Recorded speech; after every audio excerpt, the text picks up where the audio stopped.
दुनिया में 57 से भी अधिक मुस्लिम देश हैं। अगर ये सभी देश एक हो जाएं, तो इनकी शक्ति का मुकाबला करना किसी भी देश के लिए आसान नहीं होगा। अमेरिका, रूस और ब्रिटेन भी इस देश को झुककर सलाम करेंगे। ये दुनिया में क्षेत्रफल और जनसंख्या के लिहाज से सबसे बड़ा देश कहलाएगा। दुनिया ने इससे पहले कभी इतनी बड़ी सल्तनत नहीं देखी होगी, जो सभी इस्लामिक देशों के एक होने के बाद सामने आएगी। साथ ही ये दुनिया का सबसे ज्यादा अमीर देश कहलाएगा। विज्ञान से लेकर आधुनिक टेक्नोलॉजी तक ये देश हर क्षेत्र में तरक्की के नए आयाम स्थापित करेगा। क्या होगा अगर सभी इस्लामिक नेशंस एक हो जाएं, और क्या ऐसा होना वाकई में मुमकिन है? इसके बारे में आज की वीडियो में हम बात करेंगे। बस आप वीडियो के आखिर तक हमारे साथ बने रहें। अगर दुनिया में सभी मुसलमान देश एक हो जाएं, तो नए देश की जनसंख्या 190 करोड़ से भी अधिक होगी। यानी चीन और भारत जैसे देशों के मुकाबले नए इस्लामिक नेशन की जनसंख्या 50 करोड़ से भी अधिक होगी। साथ ही नए देश का साउथ ईस्ट एशिया से शुरू होकर central Asia, middle east, Africa और यूरोप तक होगा। रूस जो दुनिया का सबसे बड़ा देश है, वो भी इस नए देश के आगे बहुत छोटा नजर आएगा और इस नए देश के लिए एक नया नाम भी सोचा जाएगा। आपके हिसाब से यदि सारे मुस्लिम देश एक हो जाते हैं, तो नए देश को क्या नाम दे सकते हैं? कमेंट सेक्शन में हमें जरूर बताइएगा। प्राचीन काल में जितनी भी सल्तनतें या फिर बड़े साम्राज्य हुए हैं, नए देश का विस्तार उन सब ने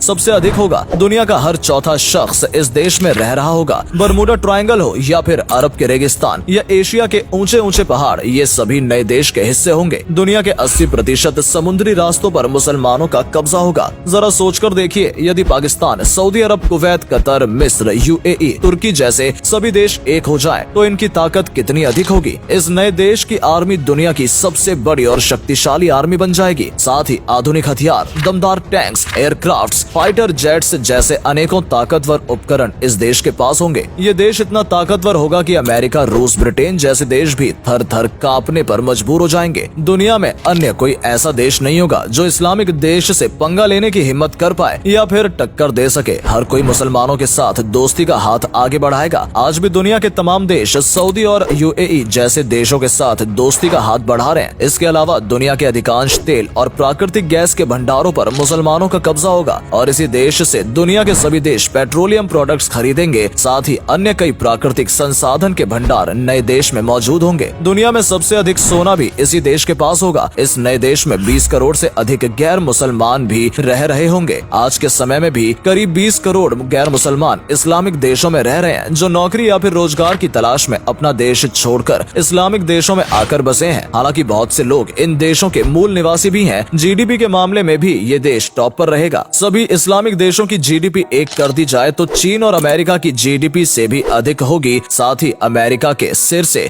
महाशक्ति का ताज छिन जाएगा और मुसलमान देश दुनिया पर राज करेंगे। पूरी दुनिया को मुसलमानों की ताकत का अंदाजा हो जाएगा। आज भी इस्लामिक देश बेहद शक्तिशाली है, लेकिन बहुत से देशों को अपनी शक्ति का अंदाजा नहीं है और न ही अमेरिका, रूस की तरह ये अपनी शक्ति का गुणगान करते हैं। नए इस्लामिक देश का केंद्र इस्तांबुल, सऊदी अरब, दुबई या फिर लाहौर हो सकता है। खिलाफत उस्मानिया के दौर में इस्तांबुल मुख्य केंद्र हुआ करता था। इससे पहले मिस्र का एम्पायर भी काफी विशाल एरिया में फैला हुआ है। आज दुनिया भर में करीब 40 लाख मस्जिदें हैं। यदि सारे मुसलमान देश एक हो जाएं, तो नए देश में सबसे ज्यादा धार्मिक स्थल होंगे। 30 लाख से अधिक मस्जिदें इस देश में होंगी। पवित्र स्थल मक्का मदीना, जो दुनिया का सबसे बड़ा धार्मिक स्थल है, वो भी इसी देश में होगा। इतिहास के पन्ने पलटकर देखा जाए तो मुसलमानों ने दुनिया भर में हजारों इमारतों का निर्माण कराया है। विश्व भर में प्रसिद्ध ताजमहल और दिल्ली के लाल किला का निर्माण भी मुसलमानों ने ही कराया था। ठीक इसी तरह सभी इस्लामिक देशों में ऐतिहासिक इमारतें भारी मात्रा में मौजूद हैं। नए इस्लामिक देश में सबसे अधिक ऐतिहासिक इमारतें भी होंगी। साथ ही यूनेस्को की सबसे अधिक धरोहर भी इसी देश में मौजूद होगी। ये नया देश वर्ल्ड में सबसे ज्यादा पर्यटकों को अपनी ओर आकर्षित करेगा। आज सबसे अधिक सैलानी दुबई घूमने के लिए आते हैं, लेकिन नए देश में आने वाले सैलानियों की संख्या दुबई के पर्यटकों से भी कई गुना अधिक होगी। एशियाई देशों की अनेकों वाइल्ड लाइफ सेंचुरीज इस देश का हिस्सा होंगी। साथ ही दुनिया की सबसे आधुनिक और ऊंची इमारतें भी इसी देश में होंगी। पूरी दुनिया में सबसे अधिक मल्टीनेशनल कंपनियां इसी देश में होंगी। साथ ही दुनिया का सबसे बड़ा बैंक भी इसी देश का होगा। नए देश की भाषा क्या होगी, इस पर विवाद छिड़ सकता है, लेकिन मुमकिन है कि अरबी भाषा को ही नए देश की राष्ट्रीय भाषा घोषित किया जाएगा, क्योंकि मुसलमानों की कुरान पाक इसी भाषा में लिखी गई है। हालांकि इसके अलावा उर्दू, फारसी जैसी कई अन्य भाषाओं का इस्तेमाल भी इस देश में किया जाएगा।